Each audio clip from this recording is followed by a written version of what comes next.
ఒక సర్వే జరిగిందిట, సర్వేలో 1 పెగ్ తాగితే చాలా మంచిదిట, నీ హార్ట్కి కానీ నీ లివర్కి కానీ చాలా మంచిది అంటారు. యాక్చువల్గా మందు తాగడం అనేది ఏమిటి? చెడు అలవాటు. మరి ఏమిటి సార్ ఇది? ఆ చెప్పిన వ్యక్తులే రోజుకు ఒక యాపిల్ కూడా మంచిదని చెప్పారు. సో యాపిల్ని మర్చిపోతున్నాము, పెగ్ని గుర్తుపెట్టుకుంటున్నాము.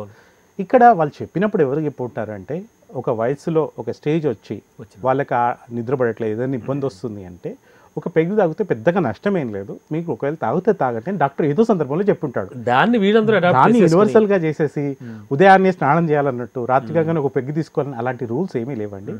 అలా రూల్స్ పెట్టుకొని అలాంటి కారణాలు చెప్పుకోవడం వల్లనే తెలియకనే అడిక్ట్ అయిపోతుంటాం ఒకరోజు.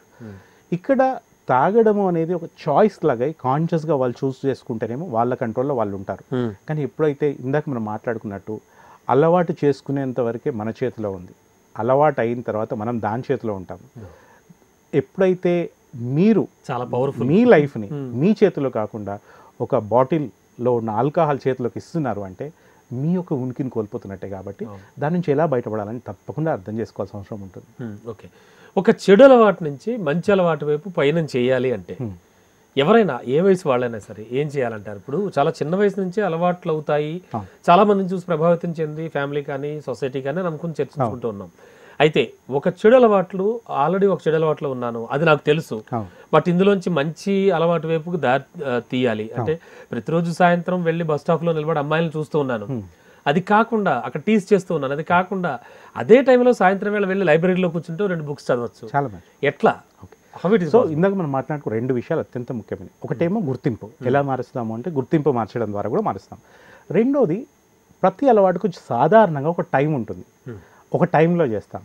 ఉదాహరణకి మీరు ఇందాక అన్నట్టు పెగ్ అంటే ఈవినింగ్ నైట్ తాగుతారు, లేదా ఇందాక మీరు అన్నట్టు బస్ స్టాప్లో అంటే ఒక టైమింగ్ ఉంది. ఏ అలవాటుకైనా ఆ సమయంలో చేస్తుంటారు వ్యక్తులు. ఆ సమయంలో ఇంకో పనితో రిప్లేస్ చేయడం వల్ల, ఇంకో ఇంట్రెస్టింగ్ పనితో రిప్లేస్ చేయడం ద్వారా కూడా దీనిని తప్పించుకోవచ్చు. ఎప్పుడైతే ఇలా రిప్లేస్ చేస్తూ ఉంటామో చాలా వరకు ఆ ఫస్ట్ మనం ఒక అలవాటుని మార్చుకోవడానికి ఐడెంటిటీ మార్చుకోవాలి, అలాగే ఆ పని చేయడం కూడా ఆపేయాలి. సో ఫర్ ఎగ్జాంపుల్ రోజు ఉదాహరణకి నాకున్న చిన్న అలవాటు నేను ఎలా బయటపడ్డానో చెప్తాను. నాకు భోజనం చేయగానే రోజు ఏదో ఒక స్వీట్ తినడం అలవాటు. చిన్నప్పుడు మా నాన్నమ్మ గారి దగ్గర అలవాటు అయింది. అవుతూ ఏ స్టేజ్కి వచ్చిందంటే ఎక్కడ భోజనం చేసినా కూడా ఒకవేళ నాకు ఏదైనా పక్కలకి స్వీట్ లేకుంటే భోజనం చేయని ఫీలింగ్, ఏదో అసలు వెళ్తే అయిపోతుందని ఒక రకమైన డిస్టర్బెన్స్ వచ్చేసేది. ఓహో, నేను ఆ అలవాటు చేతిలోకి వెళ్ళిపోయాను, ఆ స్వీట్ నన్ను డామినేట్ చేస్తుందని ఒక రోజు అర్థమైపోయింది. అర్థమైన తర్వాత ఏం చేశాను, కాన్షియస్గా ఆ స్వీట్ ప్లేస్లో ఇంకొక చిన్న వేరే ఏదైనా ఐటాన్ని కాన్షియస్గా తినడం స్టార్ట్ చేశాను.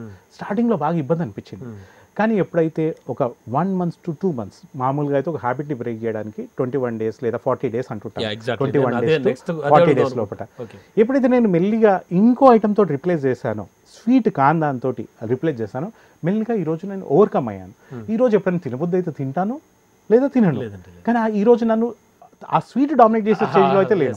Now today is my choice, not an habit. So పూర్తిగా నేను తినను అని కూర్చున్నాను అనుకోండి, మనసు అంతా అక్కడే పోతుంది. ఎందుకంటే మనసు నేను కోతి గురించి ఆలోచించొద్దు, నేను కోతి గురించి ఆలోచించొద్దు, నేను కోతి గురించి ఆలోచించొద్దు అంటే ఫస్ట్ నా మనసులోకి వచ్చేది కోతి. నా చుట్టూ అన్ని కోతులే కనబడతాయి. ఒకవేళ భోజనం చేసిన తర్వాత నేను స్వీట్ గురించి ఆలోచించొద్దు, స్వీట్ గురించి ఆలోచించొద్దు అంటే నాకు కనబడేది ఏంటి అంటే స్వీటే. కాబట్టి అలాంటి ఆలోచన రాకుండా ఇంకో వైపు ఆలోచించడం, ఇంకో హ్యాబిట్ బిల్డ్ చేసుకున్నాను. కాబట్టి నేను చాలా వరకు బయటపడగలిగాను. అలా ఈ 2 విషయాలు చాలా ముఖ్యమండి. మనకు ఉపయోగపడని అలవాట్లను మార్చుకోవాలంటే మన గుర్తింపు మారాలి, ఆ టైంలో మనం ఏం చేస్తున్నామో దాన్ని రీప్లేస్ చేయాలి. దాన్ని ఓన్లీ మన విల్ పవర్ తోటి కంట్రోల్ చేసుకుంటా అనడం సరి అయింది కాదు, అందరికీ 80% సరి అయింది కాదు, 20% చాలా స్ట్రాంగ్గా విల్ పవర్తో చేయకుండా ఉండగలుగుతారు. సో ఈ 2 విషయాలు మనం జాగ్రత్త తీసుకోవాలి. ఒక అలవాటుని మాన్సుకుని మరో అలవాటులోకి వెళ్ళాలంటే, ఒక మంచి అలవాటు చేసుకోవాలంటే కనుక అది దానికి ఒక కసరత్తు ఉందంటారా? ఉందండి. ఎట్లా? సో దీనికి మామూలుగా 3 స్టేజెస్లో ఉంటాయి. అతి సాధారణమైన అలవాటుని 21 రోజుల్లో చేసుకోవచ్చు. కొంచెం మీడియం ఛాలెంజ్ ఉంది అనుకోండి, దాన్ని 40 days అంటాం. మీకు 100% రిజల్ట్ రావాలి అంటే ఏ హ్యాబిట్ నేను బిల్డ్ చేయడానికి 90 days ఇస్ ద బెస్ట్ ఒక ఇండికేటర్ అన్నట్టు. మీరు ఏ విషయాన్ని నేను ఎప్పుడైతే 90 days కంటిన్యూగా చేస్తారో ఆటోమేటిక్గా అది మీ జీవితంలో భాగమైపోతుంది. ప్రతిరోజు 90 రోజులు కంటిన్యూగా చేయడం వల్ల మన సిస్టంలో అదొక మజిల్ మెమరీకి వెళ్ళిపోతుంది. కాబట్టి ఆటోమేటిక్గా అది పర్మనెంట్ హ్యాబిట్ అయిపోతుంది. ఇందులో ఒక చిన్న తిరకాసు ఉందండి. 90 daysలో ఎప్పుడైనా ఒక్కరోజు బ్రేక్ ఇచ్చినా కూడా దాన్ని ఇంకోటి ఏదో కాంపెన్సేట్ చేస్తా అంటే కుదరదు. ఆ బ్రేక్ ఇచ్చినప్పటి నుంచి మళ్ళీ 90 days చాలా స్ట్రిక్ట్గా ఫాలో స్ట్రిక్ట్గా ఒక్కసారి ఆ 90 days క్రాస్ అయిన తర్వాత నా దగ్గర వాళ్ళు నేను హెల్ప్ చేసిన వాళ్ళందరినీ చూశాను. They are able to overcome.